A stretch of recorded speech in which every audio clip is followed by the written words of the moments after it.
Yeah, the short-term course on exploring pointers in C from 16th to 20th July 2020. Our team, headed by Dr. S.S. Navalgund sir, Professor Kotresh Murali, and me, we work in Department of ENC, SDMCT. So in today's session, we treat it as day one, session one, basics and review of C programming. The intention of taking this session is in order to brush up all the things that we have already learned.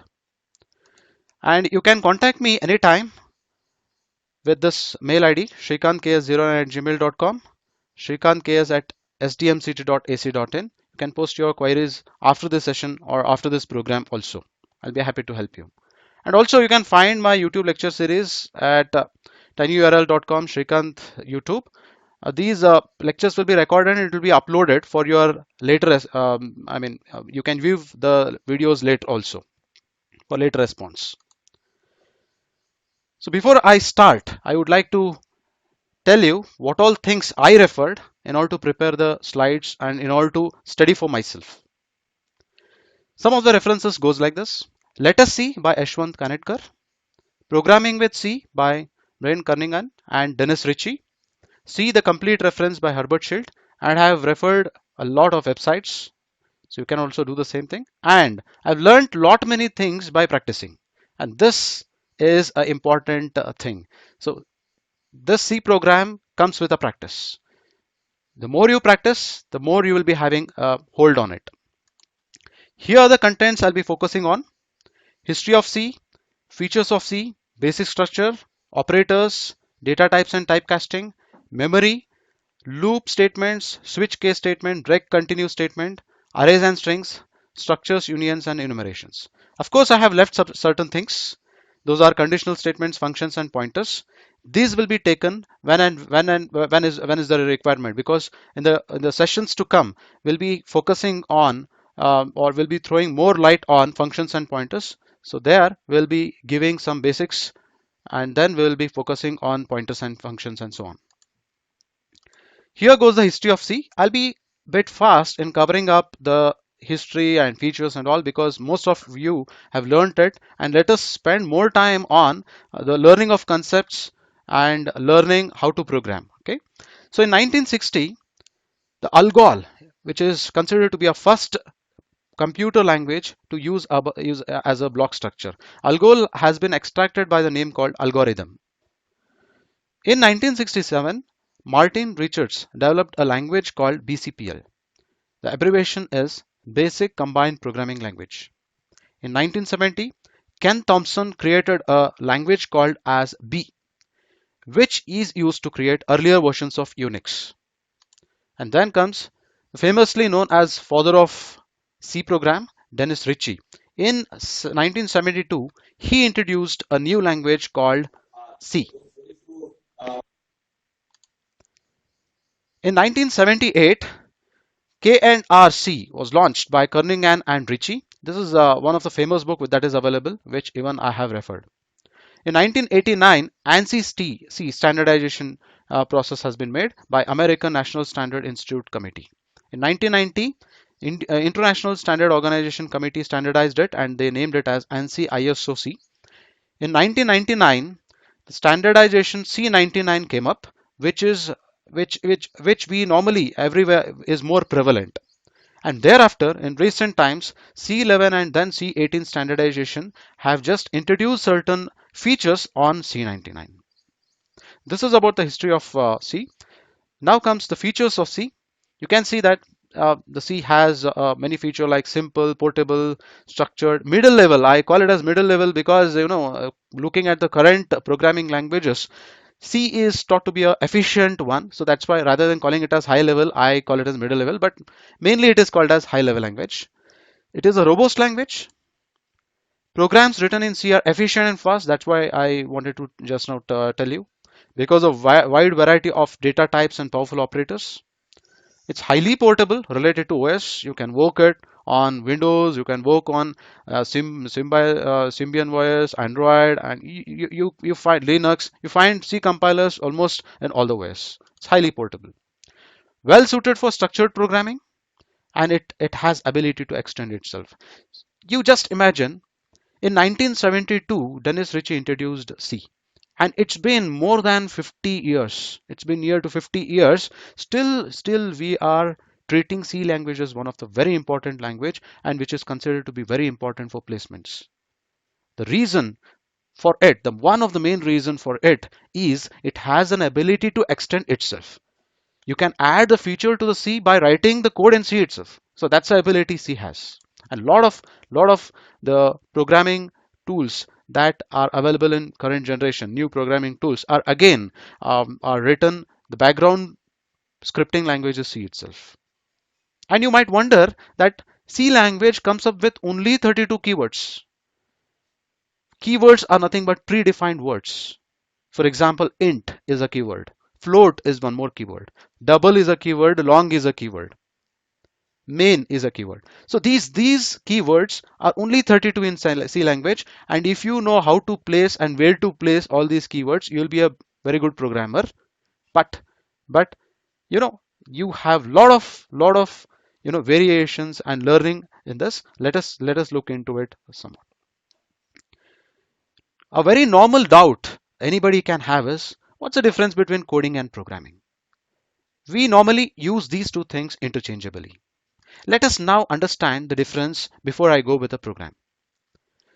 So coding is normally considered as a subset of programming, wherein coding is normally comes up with the following features: machine readable inputs, writing lines of the codes, language and syntax. I call coding to be more nearer to the hardware.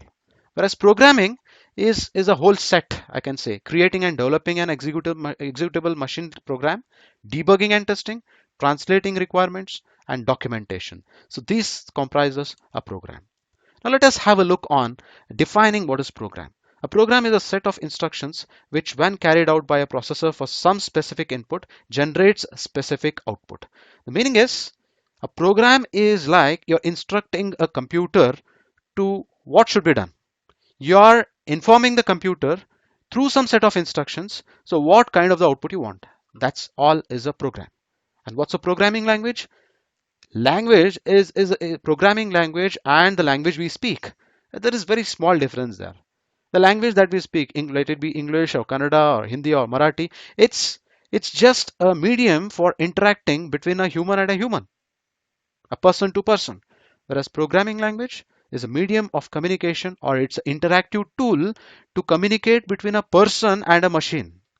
We want to talk to a machine, and what's the medium, what's the tool we use is a programming language.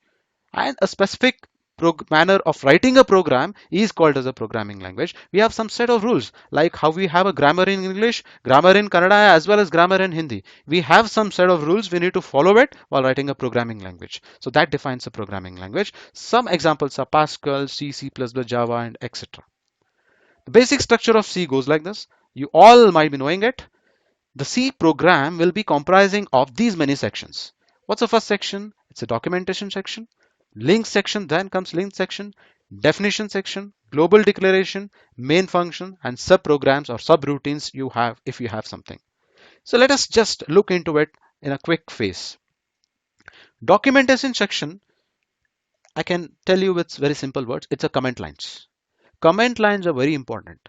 You just think, in an industry, 90% of the employees or corporate people will not write a code by themselves.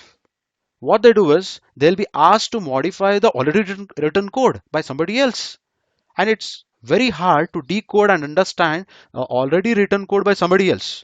And let me tell you one of the funny things. If you write a program now, some complicated program for your project, and after 2 years, if you have a look into it, and I doubt whether you will easily understand it, because it needs a lot of efforts even to understand the program written by ourselves. In that case, you just have a thing. Imagine what if the program is written by somebody else. That's why it is always recommended to use comment lines efficiently in order to tell for what things this data type is declared, for what things this variable is declared, what is the program is for all these things. And there is one small things I want to add. It cannot be nested, means comments inside the comments does not mean anything, and it will throw you an error by the compiler. Link section is the very next one, which normally we consider to be the first line. So barring the comments line, right? So hash include directive is a link section. Why it is called as a link section? Because this hash include adds the library file, which we call it as header files, into your program. So normally we add stdio.h header file into your while writing the program. That is standard IO input and output library, which has many functions which we very most commonly use, like printf, scanf. All these functions come up with this header file. So those functions will be linked to your program when you include this directive. And the syntax goes like this. Then comes the definition section. These definition section is hash define. Normally, generally, we write it in uppercase. For example, if we define something like true with logic 1. So wherever I use true, so there it will be replaced with 1. So for defining some constant, we'll be using definition section. Then comes the global declaration section. So you might be knowing the meaning of global variables. Global variables are used in more than one functions, and such variables are declared in global declaration section. Then comes the heart of the program, that is main function. So in the main function, we have declaration part and executable part. Declaration part is all about declaring and defining the variables, that is int so and so, float so and so, char, char, whatever data types and whatever variable you declare, that will be treated as first part of the main function. This one. Then comes the executable part. Executable part is the algorithmic part, or else I can say it's a logic building part. So it has at least one statement. I just want you to concentrate more over here, because these are some of the very minor things which we ignore, and these plays very important role in understanding the program. Main function, how this main function is written. One of the way is writing is main with parenthesis, open parenthesis and close parenthesis, which is considered as no arguments. If nothing is written inside a parenthesis, then we call it as no arguments. Argument means inputs, the passing of the inputs to the function. For example, if you are passing some inputs to the function, those will be treated as arguments. If nothing is written in this parenthesis, then we call it as no arguments, which is equivalently written as main in the parenthesis void. So void normally explicitly indicates no arguments. Then comes the other ways of usage. Main can be also written as int main. What's the meaning of it? If something is written in front of the main, then it tells about the return type. What kind of the return value it is giving. So int type is a return type of the main. So that's one of the important things you should remember. If at all you use int main, it has to return some of the integer, or else at least you should end with a command called return 0. So that's how you need to end the int main function. Void main, it does not return anything. Whenever void is written, it means explicitly it indicates no, it is not returning anything. And here no arguments. Main void is already discussed. Then comes void main void. It is as good as writing the very first one that I have shown here. It is same as that. Int void main, no arguments, but it is returning an integer. So this is a basic structure of your C program. Now comes very important part of the C program, that is compiler. What does compiler do? Compiler checks for syntax errors, if any. That's a very simple understanding that we all have. On success, it converts C code into object file. This is a normal knowledge almost every one of us we have. Now comes interpreter. Of course, we don't have interpreter in C compiler. We call it a C compiler. We never call it a C interpreter. But just to differentiate, let me tell you, we have interpreter in MATLAB. Let us understand what's the difference between compiler and interpreter. So interpreter analyzes and executes each line. Please focus here. Analyzes and executes each line of the source code without looking at the entire program. So compiler interpreter is, so this, look at this diagram. Interpreter analogy is given here. This person is giving the feedback to the speaker every minute. every often that something is going wrong, something is right, go ahead, all this thing indication he's giving. That is how interpreter works. Each line, after execution of each line, it will throw you the update or output, whatever you have. Whereas compiler will just present something in the put something, prints something in the output screen only after whole of the program executes properly. So that's the difference between interpreter and compiler. Now comes the linker. Again, an important process here. The linker is a program that combines object module to form an object executable program. Just have a look here. Source file is nothing but C program. So what's the meaning of source file? It's a C program because we are into the C programming training. So this source file means C program. So once C program is converted to the object file, who does this conversion to the object file? It's the compiler. It's the compiler. Once the object file is generated, then this linker links the runtime library and the header files. Runtime library has nothing but header files. For example, if you have used printf, so printf, scanf, all these are fetched from stdioh library. So there, that program will be linked to the program that you have written. Joining process will happen here, and this will create the executable program which is ready for execution onto your hardware. So this is how the process of C programming execution happens. Now I just throw some light on high level language, assembly level language, and machine level language. C is normally considered as high level language. There is nothing like middle level language, so that's why I just quoted it in the earlier slides.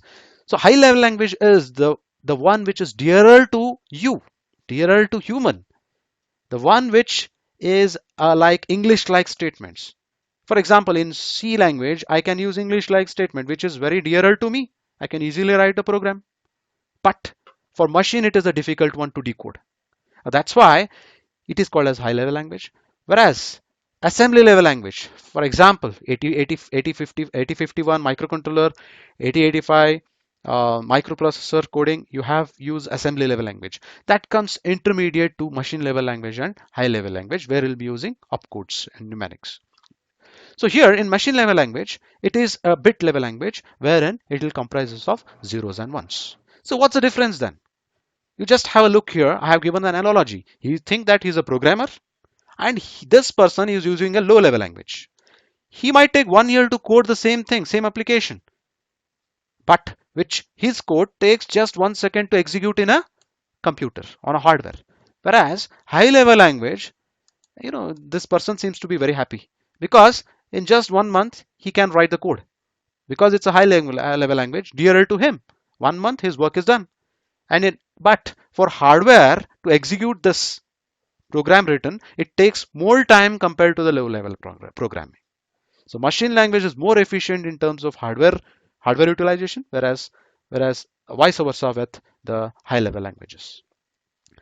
Some of the operators in C language are arithmetic operators, logical operators, bitwise operators, relational operators, and assignment operators, and some of the miscellaneous operators.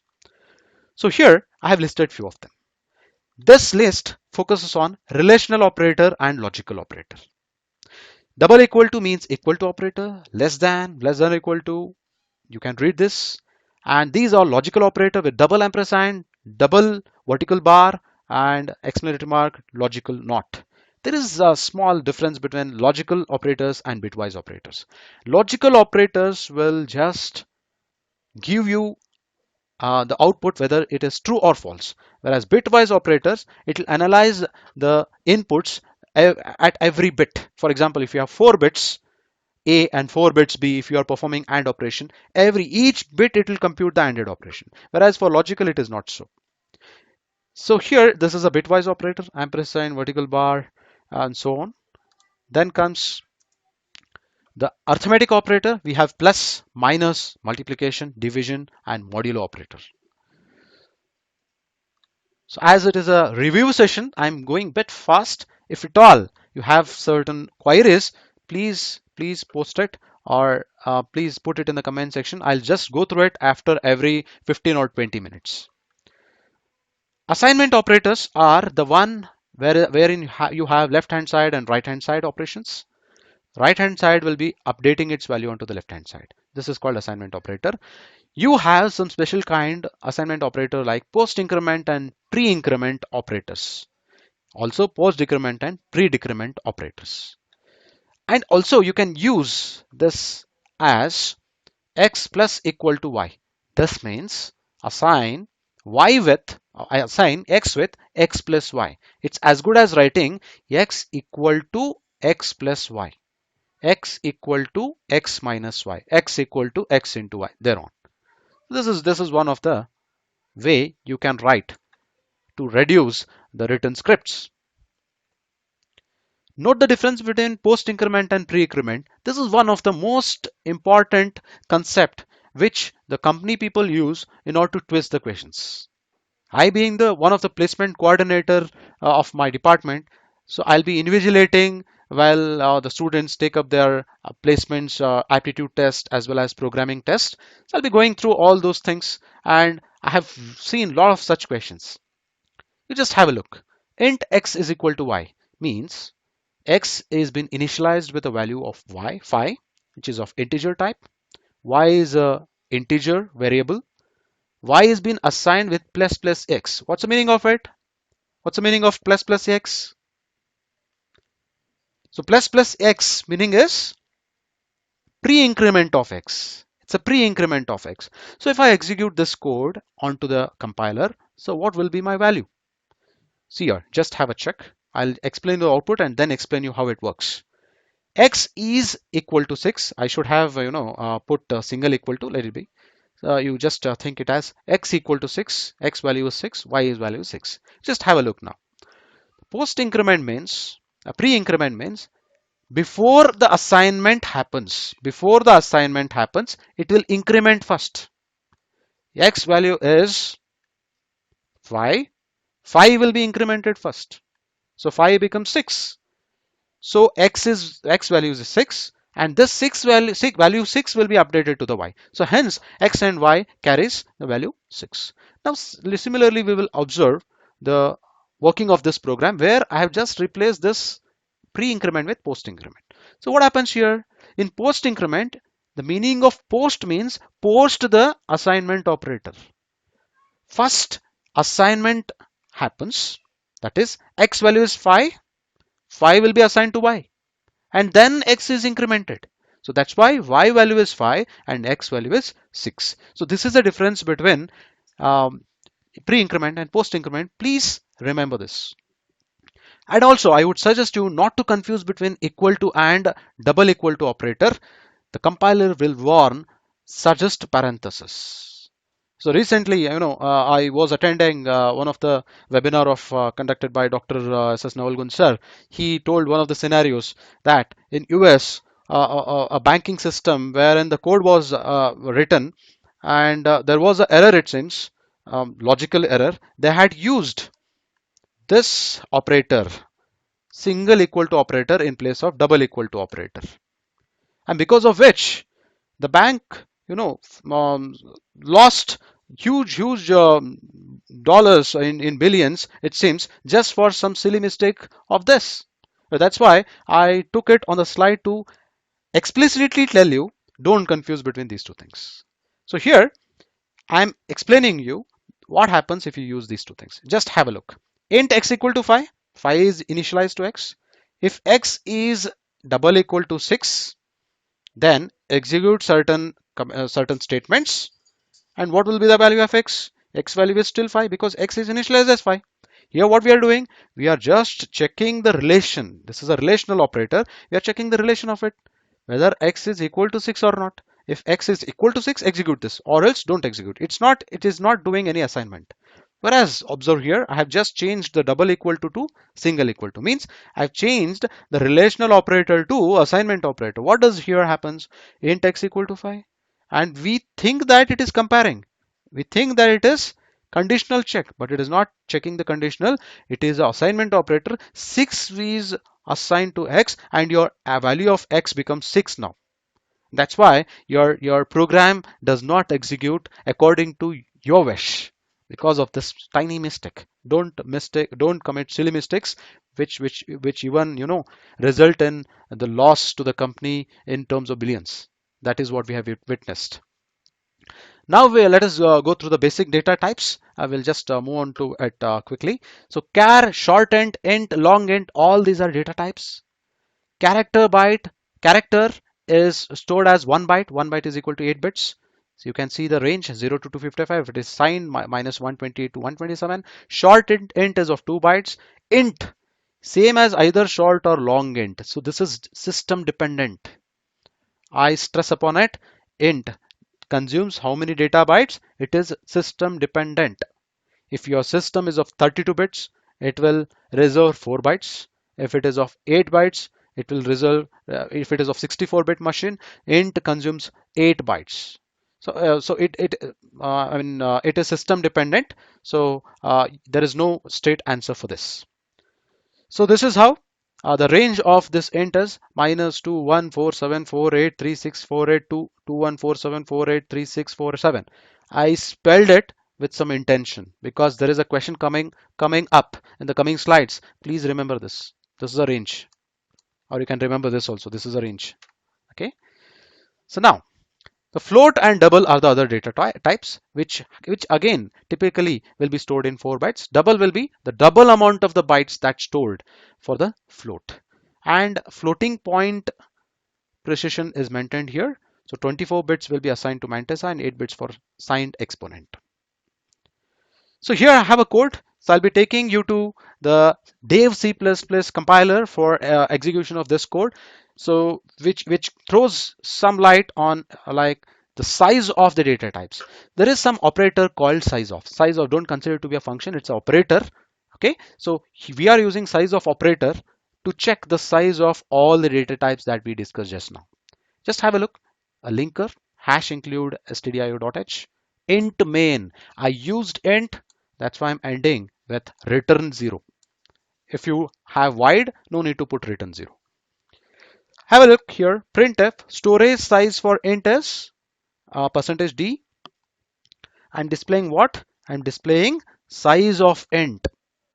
Here I'm displaying size of unsigned int, size of short, size of float, size of double. All these things I'm displaying now. Size of how much byte does it consume when you declare uh,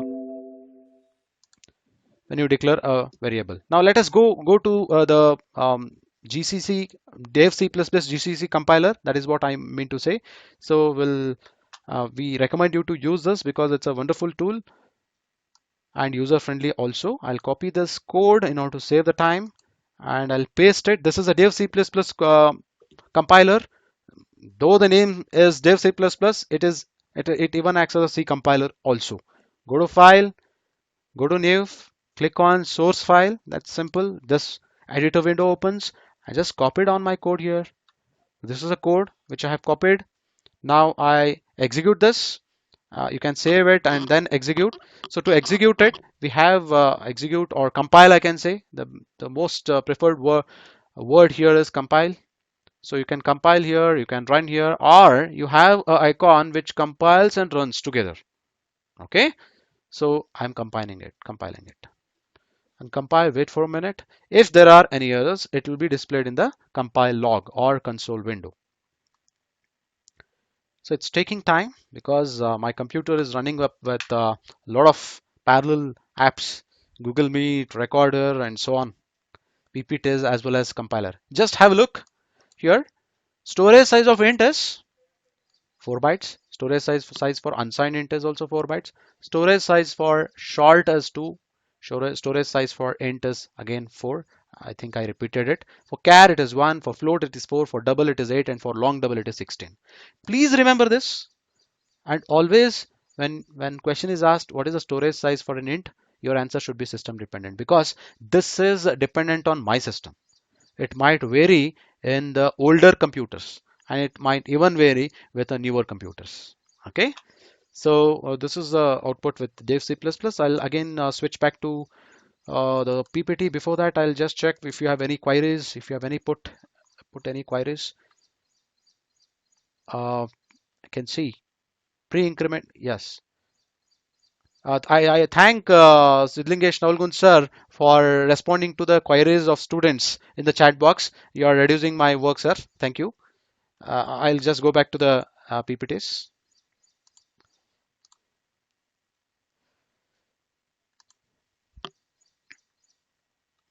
Now, now there is an important aspects, that is type conversions. So type conversions, the some details before I proceed. The operands in the binary operator must have the same type and its result should be also in the same type. This is normal thinking of us. For example, here what we are doing is, here it's a Celsius to Fahrenheit to Celsius converter.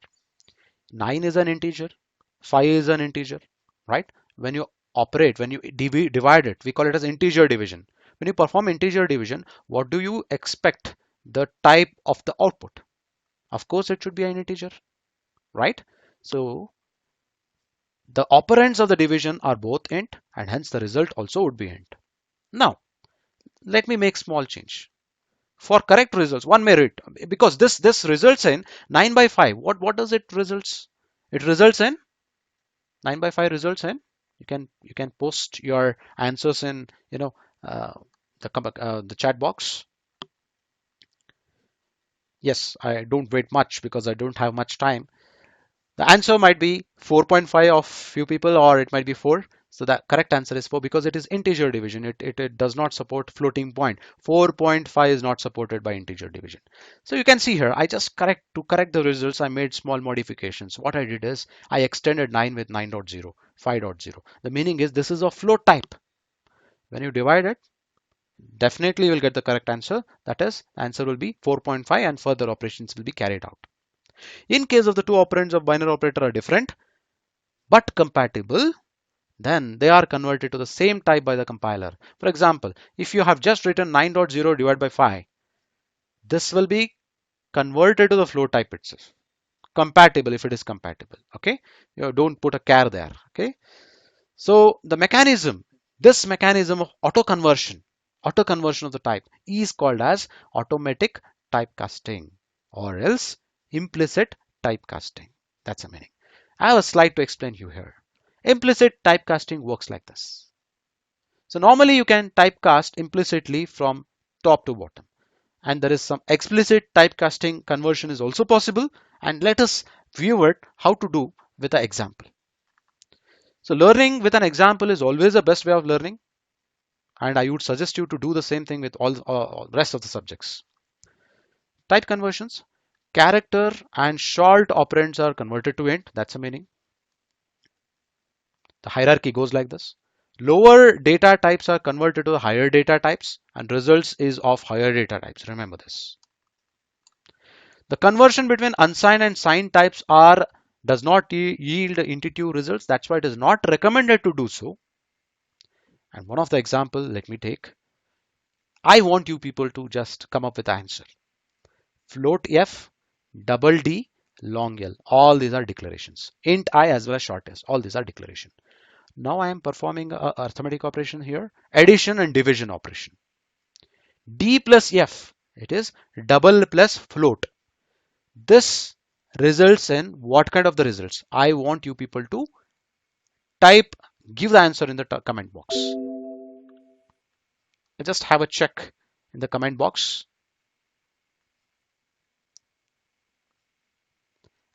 Just switching between the apps. Yes, double. I'm getting answer from Miss Sureka, Sunita. Good, you're right. Let me show the answer for the rest of the things.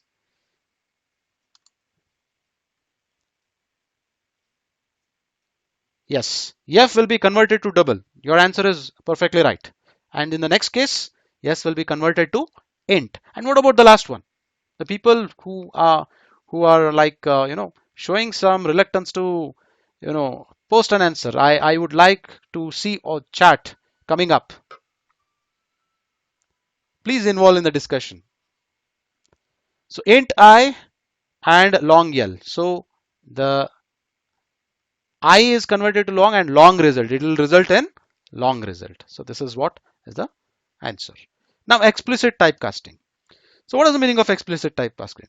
So it is possible to force a conversion for an operand barring the hierarchy. So just an example here. Whenever you want to typecast, for example, 9 by 5 is an integer. So this integer results in a wrong answer, but I don't want to do so. That's why I don't even want to write 9.0. So what's the other way? The other way is explicit typecasting. How can it be done? So it can be done by covering up the data type that you want it to convert, want it to cast in the double parenthesis, opening and closing parenthesis, not double parenthesis, opening and closing parenthesis. So this would yield into the explicit type conversion. So I have a small code here. I'll just go to the Dev C++ and take this code and I'll explain you in a quick phase. So I just take it here. I have taken a code, just have a check here. So what does it do? It will compute the mean. Mean is an average. Int sum is equal to 17, count is equal to 5. I have declared the mean as double. So it has huge capacity to store the value, mean. Sum divided by count, 17 by 5, 17 by 5, both are integers. You know, it will not yield into the correct result. So I'll show you. I am compiling. So when I copy paste it, it might show some errors. Let us not worry. You just see here, value of the mean is 3. Whereas 17 divided by 5 value is not 3, it is something else. So to correct it, what I have to do? I have to do an explicit typecasting. How to do it? In a closed parenthesis, I should write the typecasting I want to have. Float. Float is sufficient for me. Even double works. 3.4. This is the correct answer. So hope you got some clear idea regarding typecasting now. Okay, so with this we'll proceed to the further program. I have one more type conversion program. I just want you people to spend some time, quickly come up in the chat box. What would be the answer here? So here I am having a value of a as 100. I think it is billion. 1 billion. 1 billion, correct me if I'm wrong. This is 1 billion, this is 3. Int is answer, ans. So ans is assigned with a star b divided by b. So what will happen here? It will follow the BODMAS rule. You'll be knowing about it. Okay. So let me just go through it. So when you have a equal hierarchy, precedence operators are available, then you should go from you know the left to right. So here what happens according to you? I want you people to answer it. A star b. 1 billion into 3 divided by 3. What is the answer?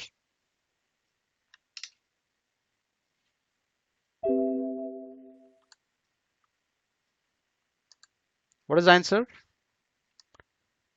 A. I'm getting the answer as A. A means you mean to say that the answer would be billion? Let me check. Let me check. So here is a code. I'm just copying it. I will show it in Dev C++ compiler. You might have evaluated in the same manner. Answer is equal to 1 billion into 3 divided by 3. It should result in 1 billion itself, right? So let me see what would it result. Same code. I'm just running it. So what's the answer here? Minus 431. This is not the answer. This is a garbage value. Some random value. Means it's an incorrect result. Why it is resulting in incorrect answer? I just want you people to remind one thing, that integers range. I quoted something. I spelled something when I was telling you about range of the integer. It is 2 billion something. That's a range. So when you have 1 billion into 3, it comes out to be 3 billion. It is crossing the range of the integer, right? And when it goes out of the integer, so it is expected to be a wrong answer. So to make it correct, what I'm supposed to do? Typecasting. I'll increase the number of bytes allocated to it. Let me increase it to the double. By changing the data type to the double, what benefit I might get? It will correct the result in the manner which I have shown in the previous code. That is one. Second is it will give more space for evaluating your answer. So just check what happens now. Now you have the correct answer as quoted by you in the comment section. Correct? Understood? Any doubts in this? I hope there are no doubts. Let me proceed. Let me proceed with the next one. So explicit typecasting with double, you can get it. You can achieve it. So now comes the memory. So memory is like a big table of numbered slot. It's like in your room, you have a rack, you're arranging the books. In the same fashion, the computer allocates the memory to the variables that we have requested. So let us have a check on it. The number of slots is its address. How many slots you have in your rack, that defines the address. If you have 10 racks, we address it as from beginning to end, like first slot, second slot, third slot, like that. In the same manner, the slot will be named. That is what we call it as address. And 1 byte value can be stored in one slot. Remember this, 1 byte storage will be there in one slot. Like you can say 10 books storage is possible in one rack of your room, in that manner. Some logical data values span more than one slot. Remember, some logical data values span more than one slot. Like the character string hello needs more number of bytes. So to do it, we have some options in the C program. You just have a look here. Think that it is like a rack. I'm naming your racks 0, 1 till 12, and these are the spaces that has been provided. Each space location is being provided with 1 byte storage. 1 byte storage. So H needs 1 byte storage, E needs 1 byte storage. In the bracket, what I have written is its ASCII equivalent has been written. Whatever character you write, it will be converted into its equivalent ASCII and then it will be stored. A type names a logical meaning to a span of the memory. Char, int, float, that tells about how many storage to be allocated.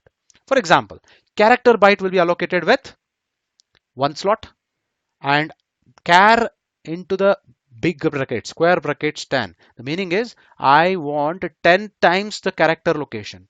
That's the meaning. It's called as array of characters. I need 10 such locations. It will book 10 locations. That's the meaning. Int reserves 4 bytes, whereas float reserves 4 bytes, and you just ignore it. Let me call it as a double. Double reserves 8 bytes. The meaning of it is int in 64-bit machine reserved 8 bytes. Okay, so this is how the memory is addressed. So now memory addressed, I'll just take some more information here. Memory is divided up to into 1 byte pieces individually addressed. Minimum data you can request from the memory is 1 byte. That is also already told to you. And each byte has an address for a 32-bit processor. Why I took 32-bit processor? Because it's the most common processor we have, barring the recent 2 years advancement in the computer industry. 32-bit processor has how many addressable memories? It will be having 2 raised to 32-bit bytes address. This was one of the questions in the placement process. How many addressable memories are available in 32-bit machine? The answer is 2 raised to 32. If it is in general, how many addressable memory is available in a computer or in general? Your answer should be system dependent. Okay, so to uniquely identify each of the accessible byte, you need 32 bits.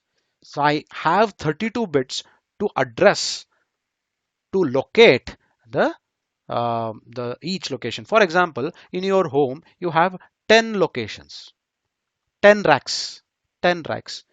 How many number you need in order to address each of the racks? You need 10. So for writing 10, what's the maximum number of bit is needed? With 3 bits you can write 8, equivalent decimal. With 4 bits I can go up to 16, 15. So I need 4 bits. So like that, for 32-bit machine you have 32 bits for memory. Now comes a variable. A variable names a place in a memory where you should store a value in a certain type. You first define a variable by giving it a name and specifying the type, and optionally can initial value. See, these slides I have intentionally prepared. Rather than calling it as PPT, I call it as handouts, because as Naul Gunsar instructed us to provide the study materials, all the study materials that is prepared by us to you people. What I felt is, if in our absence, if you read it, it should be understandable. That's why rather than calling it a slide, I call it as a handout for you.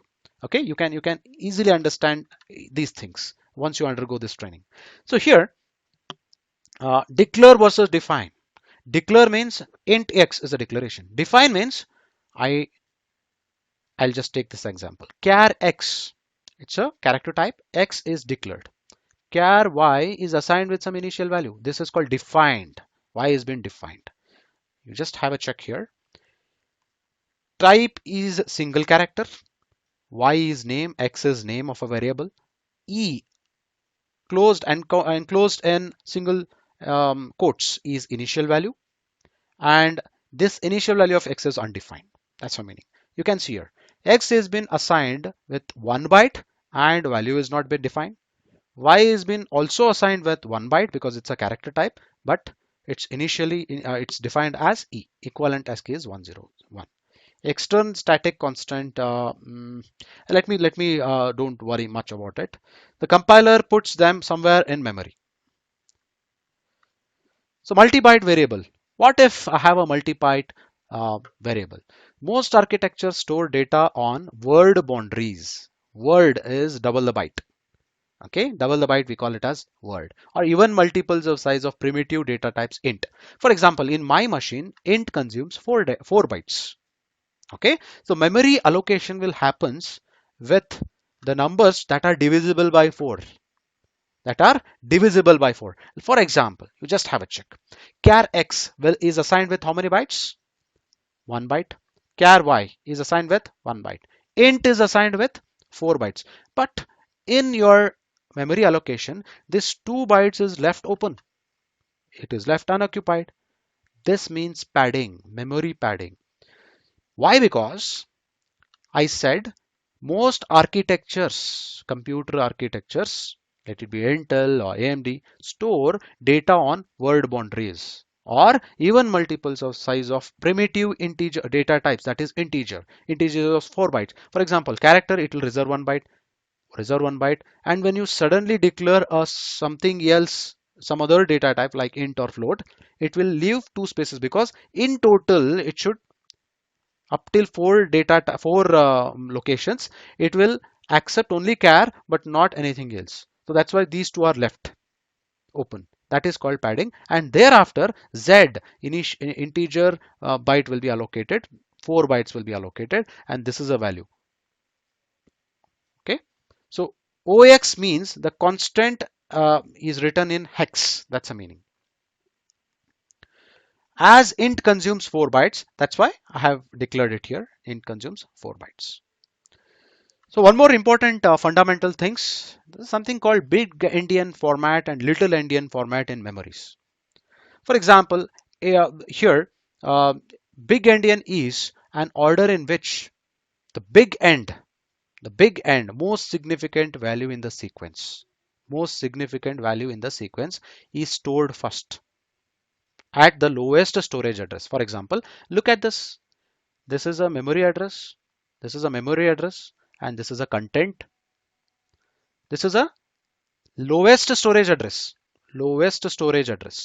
Okay, and lowest storage address is this, and highest storage address is 103. Lowest storage address is coming up with most significant bit because this is a data, and this is a data. Most significant bit is inside lowest storage address. So this kind of formatting is called as big endian.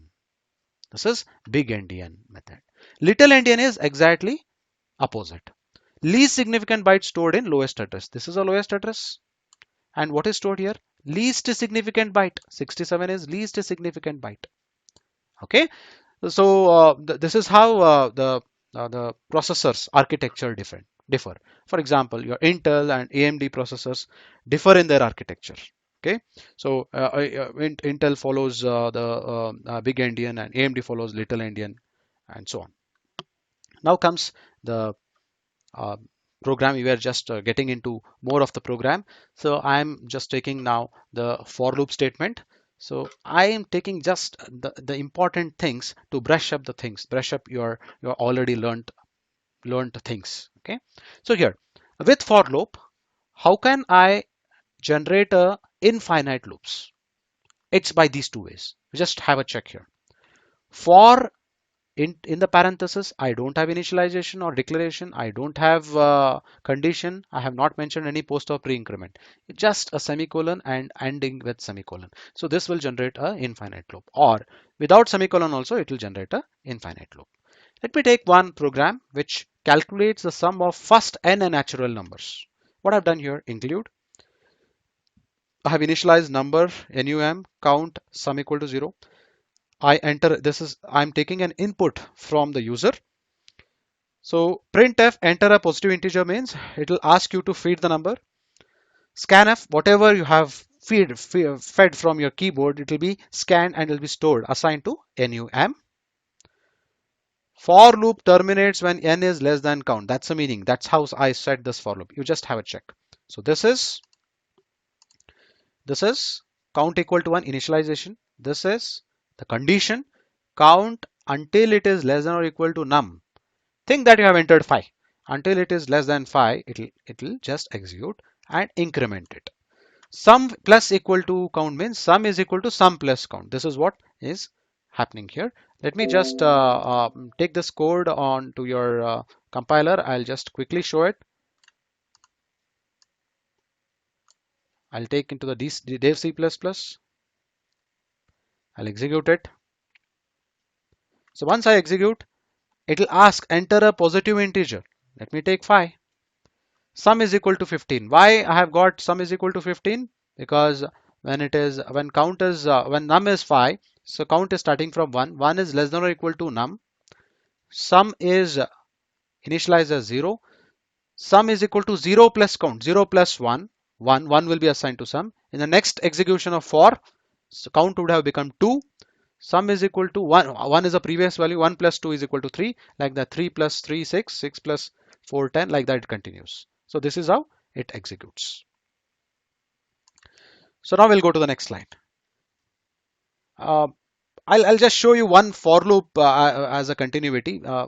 This for loop, I remove the initialization, I remove the condition, I remove even the increment. What happens now? This for loop will never terminate. Printf, this answer will never be printed. You just have a check. I'll execute. I'll enter somewhat 5. So the answer will not be printed because for loop will never terminate.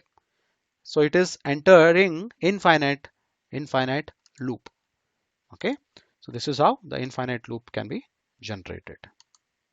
Why I shown infinite loop? Because sometimes the program will not result in answer even using single step, because by mistake you might have entered of infinite loop. That's why. With a while loop, again, we have infinite loop whenever you write while of 1. When you write while of 1, it will generate an infinite loop. Means while inside the parenthesis you need to condition. You need to write a condition. If the condition is always 1, if the condition is always true, the meaning is always you execute. When you're executing always, there is no termination condition given at all. That's why it will now never terminate. It is not only with true with while is equal to while in the parenthesis 1, it is also true with while parenthesis with any non-zero value. Any non-zero value. Now my question is, what if let me show you one of the code now. I'll display both of the code. You just check here. Int main, I'm initializing variable with equal to 5. Integer variable equal to 5. Variable less than or equal to 10. It's a condition. Print this particular variable and decrement it. So what would it result? You just have a check. 10 up till variable reaches 10, this will execute. But does the var reaches 10? It will never reach 10 because its value is 5, and it will print a variable here and it will decrement. So when it decrements, 5 becomes 4, 4 becomes 3, 3 becomes 2, 2 becomes 1, 1 becomes 0, 0 becomes minus 1. It will never come to 10. So it will execute infinitely. So don't commit such mistakes. Okay. And here, what would be the answer of this? While of minus 1. Please come up in the chat box. Let me take this code. I'll take in dev C++. I'll look for the answer by you in the chat box, and then I'll execute it. Yes, students. Sir, what is the difference between infinite loop and super loop? Yeah, I'll just get back to this once I done with the once I continue with this. Yes, I want an answer from you. What will be the answer for while of minus one print hello?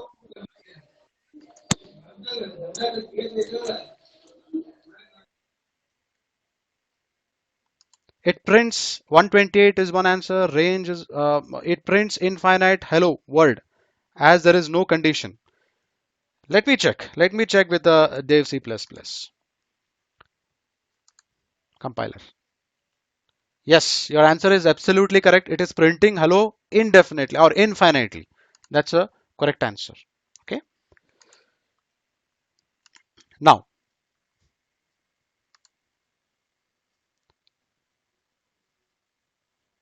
now we have one more code. I don't take it in the Dev C++ compiler as we are running out of time. I'll It's already 11:40, so my session was till 11:30, and because of extended the inauguration session, I need another 20 minutes to conclude my session. I would request Kotre sir and the organizers to just bear with me for another 20 minutes, and even for students participants. Okay, so Yes, uh, sir. Yes, sir. Go ahead. Go yeah, ahead. thank you, sir. Thank you, sir. Thank you. Yeah. So while loop. So here you just analyze int count initialized with 1 while count is less than or equal to 4. Printing, I'm printing this count. So what happens? Count is 1 till it reaches 4. That's a condition.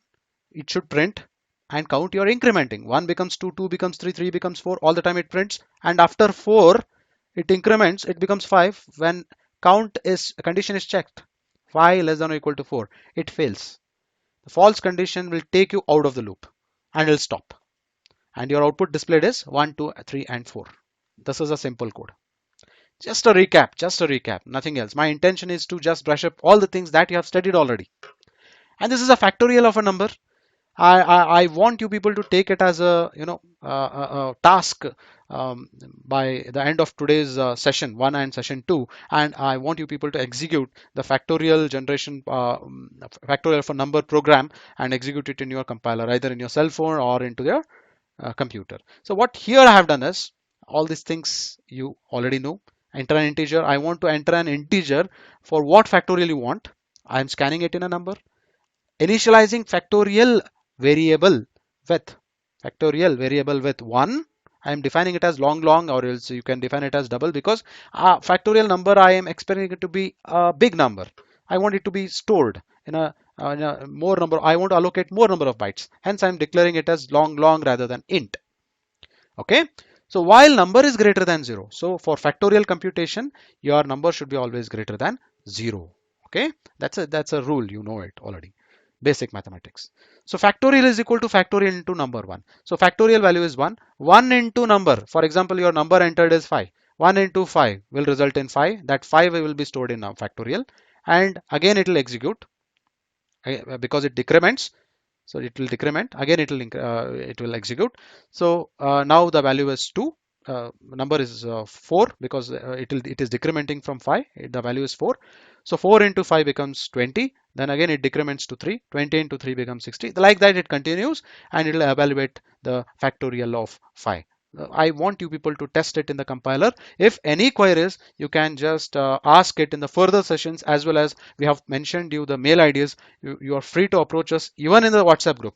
The WhatsApp group creation intention is the intention of creating the WhatsApp group is you can ask the questions. I couldn't find any students putting a chat or putting a message there. I expect them to do it. We don't mind answering you. We don't treat it as a disturbance. So do while loop, it's just an extended version of do while loop. There is one and only one difference between while loop and do while loop. That is, that is, do while loop executes at least one time even the condition is false. I repeat, think that there is a while loop, think that there is a do while loop. both the conditions are false now. Means both the loop statement should not be entered. That's what I wanted. But do while is designed such that it will execute at least one time. Unlike while loop. If while loop, if while loop is its condition failed, then it will come out of the loop. It will not even execute single time. Whereas for do while loop, it will execute at least one time. Remember that. And rest all of the infinite loops remain same. Do while, in while you will be mentioning condition. So when your condition has a non-zero number, you remember it. Any non-zero number, let it be minus 10, minus 100, minus lakh, let it be any non-zero value, it will be an infinite loop. So it will be always false whenever you have while zero. While 0 is always false, while non-zero is always true. But if you mention condition, after that condition is satisfied, after that condition fails, then only it will come out of the loop. Just have a check here. Count is defined as 5. While 0, intentionally I have taken this. While 0 means what? Condition is always false. But we think that this loop statement should never execute, but it does not happen so. Like in while, it will execute because the execution pointer will be here. So it will execute, it will enter this, it will print count value is 5, and it will increment it to 6, and then it will check the condition, it will 0, it will come out of the loop. But first time 5 will be printed. Please remember this. This is one deviation from while loop to do while loop. Then again, I'm skipping certain things. I have said you I'm not taking if statement, conditional statements, because it is very easy and we have been using it. That's why I have not taken if else, and we are using it in the codes itself. Here I'm using break and continue statement. There is one more statement into it, that is go to statement. Go to is not used normally, not recommended for use because of its switching over from any place to any place. It is not recommended, not recommended. Okay. So here I'm using break and continue statements. I'll take this code in the Dev C++ for a better explanation. Uh, I'll take this in the Dev C++. It's a division code. I'm just writing a division code. It's a simple code. And for division to happen, there is one rule. What is that rule?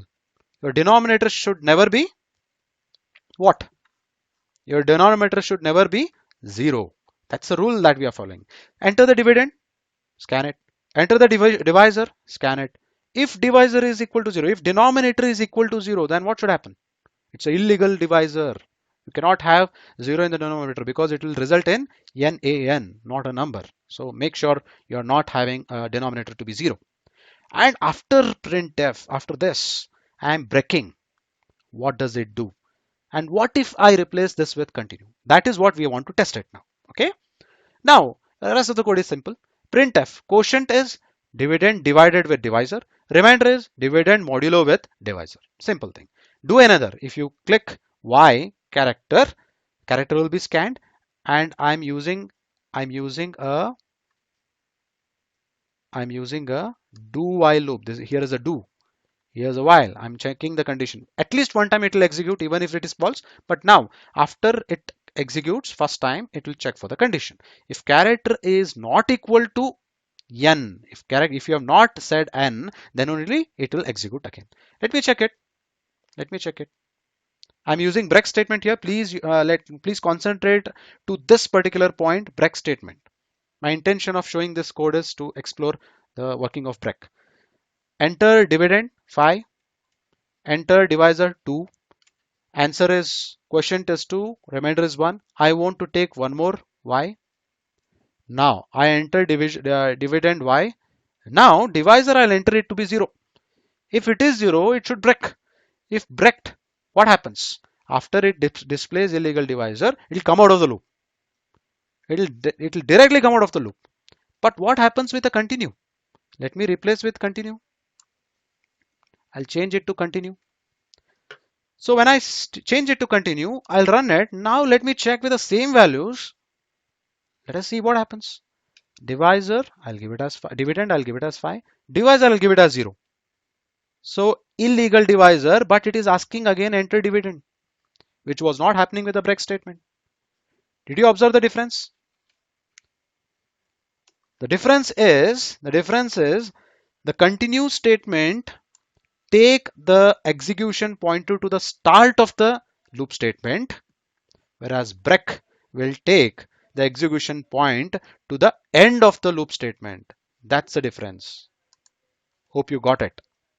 Okay, break statement takes you to the end of the loop statement. Continue statement will take you to the start of the loop statement. So that's the difference. Okay, hope you understood the difference between break and continue. Don't use go to statement, take my word. Okay, so there is one case statement, kind of switch and case statement used here. So here I'm using a for loop. Okay, I is equal to 0, I less than 20, I plus plus. Okay, it's optional label. Switch I. So I am testing. If I is 0, it will execute this statement. If I is 1, it will execute this statement. If I is 5, this will execute this statement. Anything else, any other value of I, then it will execute default statement. That's the meaning. Now I want you people to compute the output. It is printing I after coming out of the for loop. What does it prints? What does it prints? I'll take this. Of course, what output got displayed here. Let it be. Not a concern. I just want to show one more strength of Dev C++. One more strength of Dev C++. Please observe it carefully because I'm showing you how to execute single step operation. How to execute single step operation. Please concentrate. First, I'll execute it once. 1621 is the right answer. Let us analyze. First, 0 will be executed. 0 means I value will be 0. So 0 plus 5 is I is 5 now. Then this will be executed because there is no break statement. So that's why the next statement will be executed. 5 plus 2 is 7. 7 plus 5 is 12. And then 12. 12 is not mentioned here. 12 means 12 plus 4 is 16. 16 is the first answer. Let us check. So what do I do is I click on debug operation. Debug. First you should click on debug. Hope you're observing it. Debug. I'll click here. Debug. So it will highlight all these values. So I'll compile once. Debug. Then I'll add a watch. What I want to watch? I want to watch the value of I. I want to watch the value of I and locate from where you want to debug. I want to start my debug process here. Sorry, here. I have mentioned it. I just single click. I'm checking from this point. Now I debug it. So you just go on observing this I is equal to 0. Next line, it is entering switch process. K is equal to 0. After execution of this statement, I will be updated with 5 value 5. Just observe it. I is updated with 5. After 5, it is taking value as 7. Hope the font is very small. I'll read it. It is 7. Then 12. Then just observe. I'm opening the console window. Nothing is printed here. Once printf statement executes, it will display the value. So after this, it will become 16, 16. Now nothing is there here. Now next line, after this you can see here 16 is printed. You can see here 16 is printed in the output screen. Now again I repeat. So once I value is 16, it will be incremented one more time, that becomes 17. 17 is not there here. It will directly execute the default statement. So default statement says that it should be incremented by 4 times. 17 plus 4 will result in 21. So let us check. 17 after the post increment, then directly it will go to default statement. After it executes, I value is 21 and the same will be printed. See, it is not yet printed. I'll execute the next line. So now you can see that it is printing 21. This is how the single statement can be made use of. After that, stop execution, remove this single step execution, and it is again ready for use in the normal way. Okay, so we'll go to the next thing. We'll increase our pace now. Arrays. So an array is a collection of variables of same types that are referred to through a common name. For example, you have declared some integer type. So if I want same name members, same integer type members, 10 in numbers, then I use an array. For example, you can see here, a is an integer, a in the square bracket, if I mention 6, then a of we have 6 such arrays. A is an array of 6 members. So that's how you should take. Double is an array of 15 members. So that's how you need to take it. So array initialization is done in this way. there are two ways of initialization. If you don't initialize, it contains some garbage value. If you initialize, it will take the values that you have initialized. For example, int month underscore days are are month underscore days is a array of integers. Here I have not defined its length. Okay, so it is not defined. So with the initialization, you can initialize any number here. 31 is a first member of the array, 28 is a second member of an integer array, like that it continues. This is called static initialization. You are initializing it before you write a heart of the program, before you write what you should do with these things, or what is the logic you are writing for the program. Whereas runtime initialization of the array means int I, int a, array of 6. Here I'm not initializing it. I'm utilizing a for loop, and then I decide what should a of 0 should contain, what should a of 2 should contain, what should a of 6 should contain. All these things I'll be deciding now. Not a of 6, a of 5. A of 5. It is one index less. Okay, so 0 to 5. So a of 0 is 6 minus 0. A of 0 will be assigned with 6. A of, it will increment once again. A of 1 will be assigned with 6 minus 1, 5. So like that you can initialize. This is runtime initialization. Now, accessing an element. How to access an element of an array? So we have 6 elements here: a of 0, a of 1, a of 2, a of 3, a of 4, a of 5, and some address has been given separated by 4 bytes. And these are the values that from the previous code. A of 0 is assigned with 6, 5, 4, 3, 2, 1. 6 elements of 4 bytes. Total size is 6 into 4 bytes equal to 24 bytes is allocated for a of 6. Now read an element. Integer temp is initialized with a of 2. It is reading, means temp is been assigned with a value. Temp is read as a of 2. Temp will receive the value 4. Whereas writing to an element is a of 3 is written with new value 5. Its old value is 3. Now it is written with new value of 5. You just see here. 4 is updated to temp. 5 is updated to 3. So this is how you can access the arrays. Now the next topic is strings. Strings in C. There is no keyword called string. This is a mere or a silly confusion normally many people have. Please take that confusion out of your mind. There is nothing called keyword string. Okay? A string is an array of characters. String is also an array. Okay, but explicitly they have given some very much importance to the string, because string is an array of characters, whereas array can be array of integers, array of float, even I can say that string is a subset of an array. Okay, it's a kind of an array. Okay, but it is array of characters only. Now how to define a string? Character string is a not a keyword, it's a variable. Okay, it's an identifier. I have given the name. Okay, you can give any name. Character string, I'm initializing it as hello world with a double quotes. This is what you need to follow. And there is one more way to declare it. This, I'm stressing upon it. The more focus will be given on this kind of statement in the coming sessions.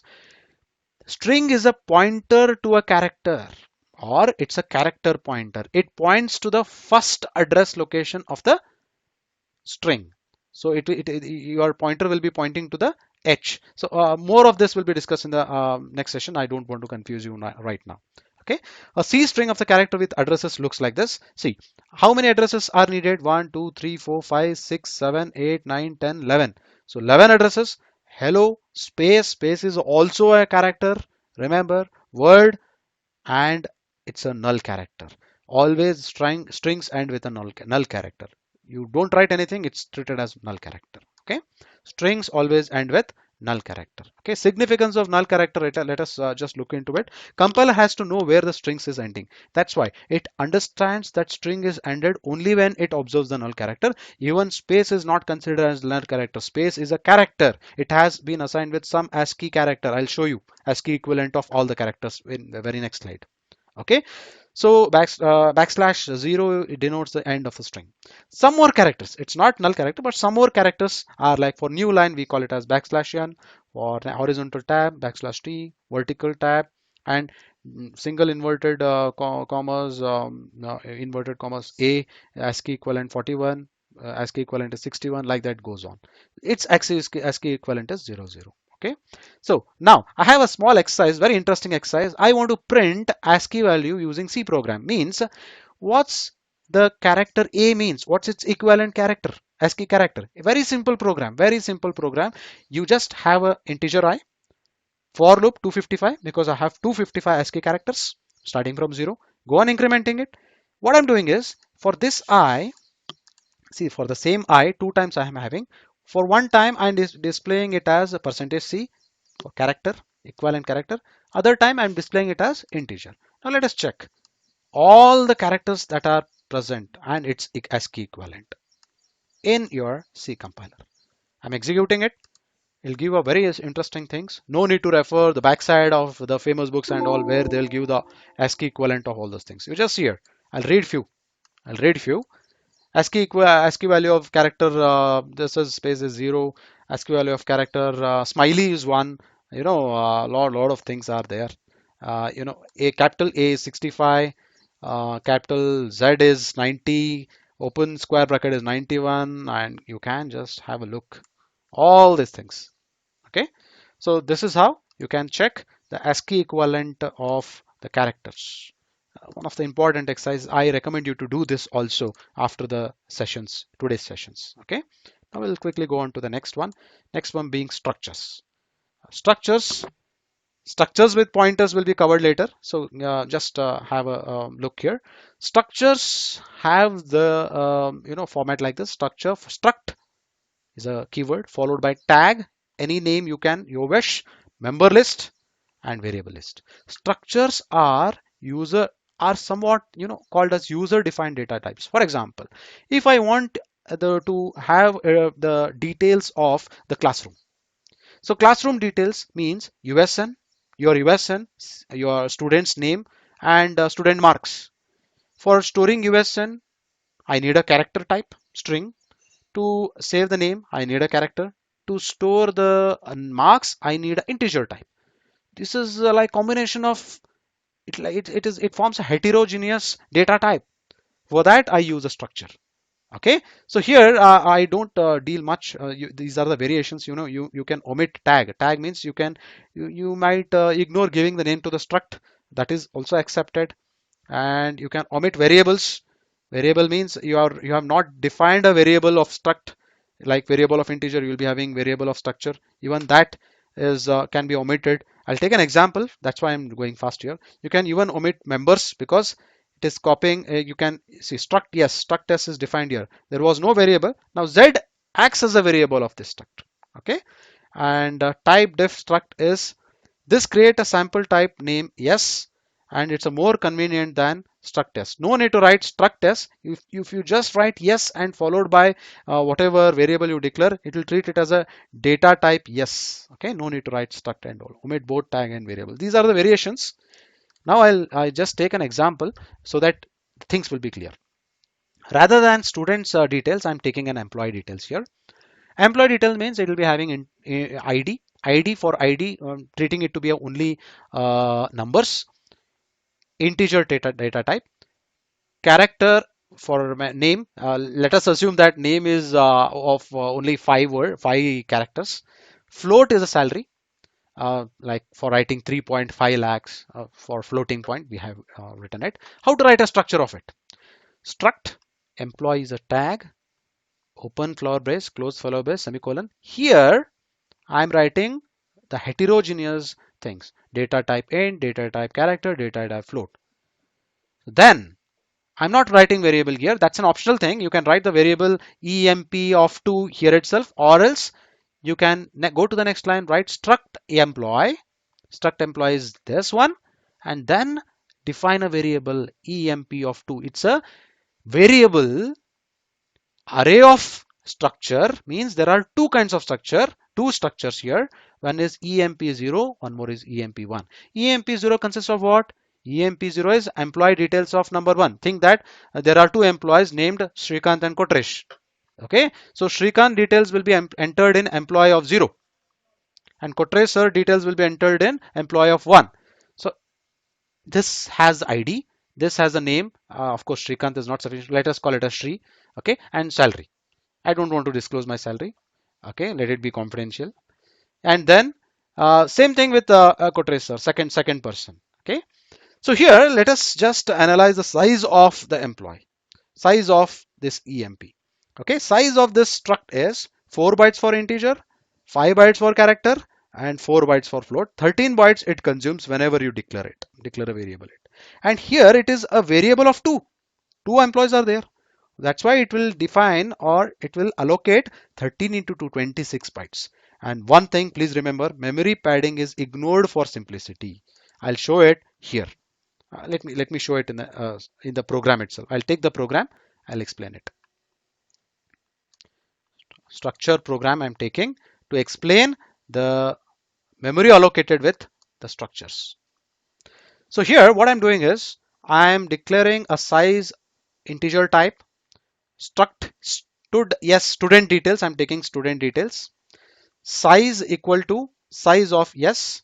See, I have declared a structure where stud is nothing but it has details of students, integer roll number, it is integer, character name of the student, 10 characters, integer marks. So three details I want to space. How many bytes will be consumed?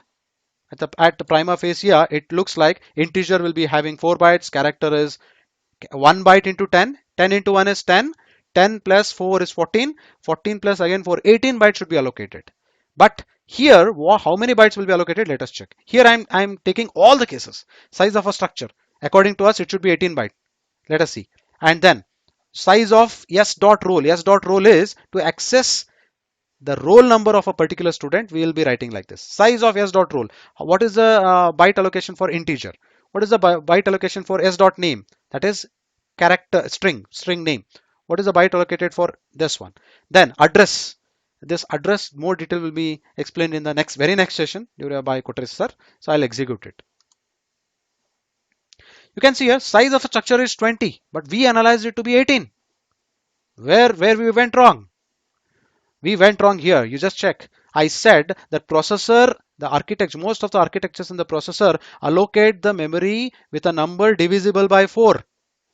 One time 4 bytes will be allocated. Next time again 4 bytes will be allocated. Next time again 4 bytes will be allocated, like that. For roll 4 bytes it needs 4 bytes allocated. For this 10 bytes it needs multiple of 4. More than this is 12. 12 bytes will be allocated. 4 plus 12 is 16, and then again 4, it becomes 12, it becomes 20. That in between 2 bytes extra is called padding. This concept I have already explained you. Address of roll is 23, some random number. It's a snapshot of the processor at that time. 2358832 is a 32-bit address. It is pointing to some address location. See the spacing. After 2 it is going to 6, 4 byte space is there. After 6 it is going to 48, 12 bytes of difference is there. After 48, if you declare one more thing, there will be again 52, 4 bytes of spacing. So this is a address. So hope it got clear. I made it clear. This point is very important actually. Very important. Hope I'm not going fast also. See, this is a padding. Character type, but divisible by 4 allocation should happen. That's why 4 bytes will be fetched at a time, but we are utilizing only 2 bytes. So 4 at a time is allocated. When integer is declared, 4 bytes as it is. This is to just explain you. Unions, I don't take much time here. There is small difference between unions and structures. Like structures, every member occupies the same region of the memory. What is the difference is unions and structures are same. Structures members are allotted with separate memory, for integer separate, for character separate, for a float separate, whereas unions members are allotted with same memory. For example, in this float is there, int is there, character is there. How many memory is allocated here? 4 bytes and 1. Total 9 bytes for a structure, but for union maximum of these three things. Which is maximum of these three? Float and int. Of course, I'll take it as float. 4 bytes. Only 4 bytes will be assigned to union. And that's why there is a disadvantage with union. Avoid unions with widely varying number of member sizes. Don't use unions, rather use structures. This is the difference. I have shown it. Character size is 1 byte, size is 4 bytes. It total bytes is 5 bytes. Same code with union. Size is x and y, which is maximum 4 bytes. Only 4 bytes is allocated, which should be shared by these two things. That's a negative point of the unions. The last point is enumerations. Enumerations are like data types, predefined data. You can define your data, user-defined data types, I can say. So enumeration can be used with indexing expressions and also operands with arithmetic and relational operators. So enumerations can also be used as an alternative way to use define. Hash define can be replaced by enumeration. See how I'll show you the declaration. Enum example type is a data type which I am intended to prepare or create. Here, four members are there in this data type. This data type has only four members: red, white, black, and green. And the naming goes like this: 0, 1, 2, 3. Naming always start from 0. And creating unnamed type is also possible. Example type is been removed. That is also possible. One more example. Enum test example. I have five numbers: 1, 2, PS3, 4, 5. I am declaring a variable of type test example. I am declaring a variable test1. Test1 is a variable. What is its data type? Its data type is not integer or float. Its data type is test example. What is test example? Test example is a data type prepared by you. And what are its members?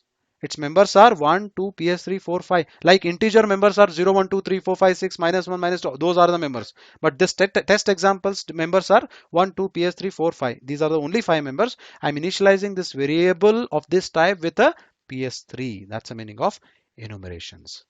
So in my next session, I'll be covering prime members, strong number, perfect number, Armstrong number, factorial, palindrome, swapping, sorting, pattern generation. These are most favorable questions from basics of C that has been asked in the placements very frequently. You definitely acknowledge this one, because these are the this I can say I will not say favorable. These are definite questions you take from my end. These are definite questions for any placements. Okay, I'll just come up with these things in day 3 session 2. Okay, with this I would like to thank you for your patient listening. I would like to apologize to Kotre sir and the organizers for extending my time. If any queries, I'll take it up. And I want to end my lecture with a quote: many will start fast, but few will finish strong. Most of us might not have started properly, right? Let it be our studies or engineering or career, but we always have an option to finish very strong. Okay, so with this quotation, let me stop my session, and it will be continued by Professor Kotresh Murali in the session 2. Before that, I'll just go through the chat box. If you have any queries, if time permits, I'll answer it, or else I'll take it. I'm very um, surprised to see that most of the queries are already answered by Navalgun sir and Kotre sir.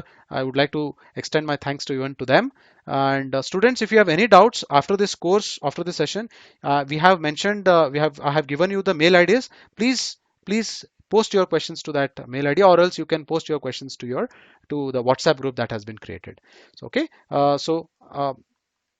thank you, and over to Kotres sir and the organizers. If you can have a small break of 5 minutes, or you please take the decision at your end. Thank you, sir. Thank you, students. Thank you, all the organizers. And not to forget, the references that I have made are as follows. These are some of the books and some of the PPTs prepared by eminent persons, and by practice, I have learned and prepared the video as well as the slides. Thank you.